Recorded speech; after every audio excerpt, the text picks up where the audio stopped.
Christ ressuscité. La mission internationale pour la restauration humaine et l'évangélisation MIR de Porto Novo Tokota a répondu ce 20 avril 2025 à l'appel à la réjouissance. Ils se sont réunis pour vivre et célébrer la résurrection du Christ Jésus.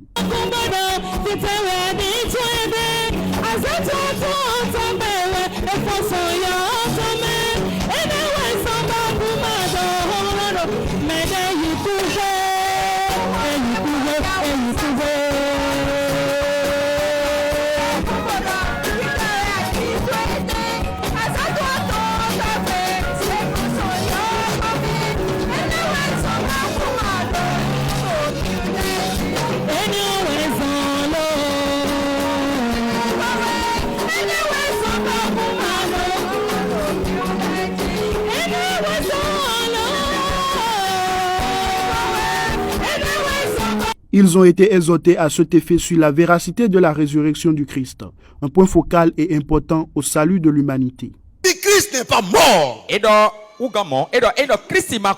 notre foi est vaine. mais quand Christ est mort, il est ressuscité, notre foi n'est pas vaine. Notre foi c'est une vérité, c'est une réalité.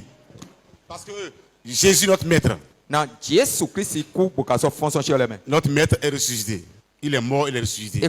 Les fidèles ayant touché du doigt la portée de la résurrection de Jésus-Christ expriment leur joie et satisfaction car ceci une preuve de leur nouvelle identité en Christ.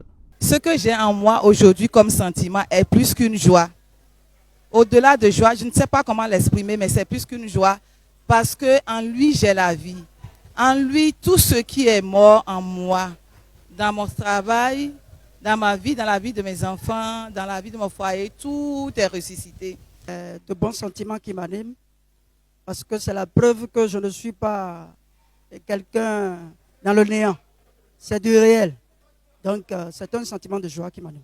Le message de ce jour où le thème est Jésus-Christ, la résurrection et la vie, tiré de Jean 11, 11 à 26, nous voyons l'exemple palpable de ce que Jésus-Christ, notre Sauveur, a accompli dans la vie de Lazare. Au travers de cette mort, Jésus a donné la vie à Lazare. Et il peut déclarer qu'il est la résurrection et la vie.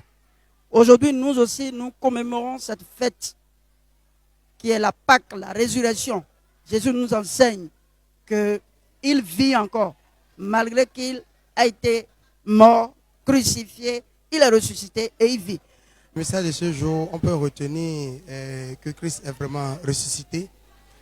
Il y a eu 2 jours de tristesse, mais au 3e jour, il y a eu un grand Alléluia. Et c'est ça que nous commémorons aujourd'hui. Et cette résurrection nous amène à être effacés de nos péchés et puis à gagner la vie éternelle.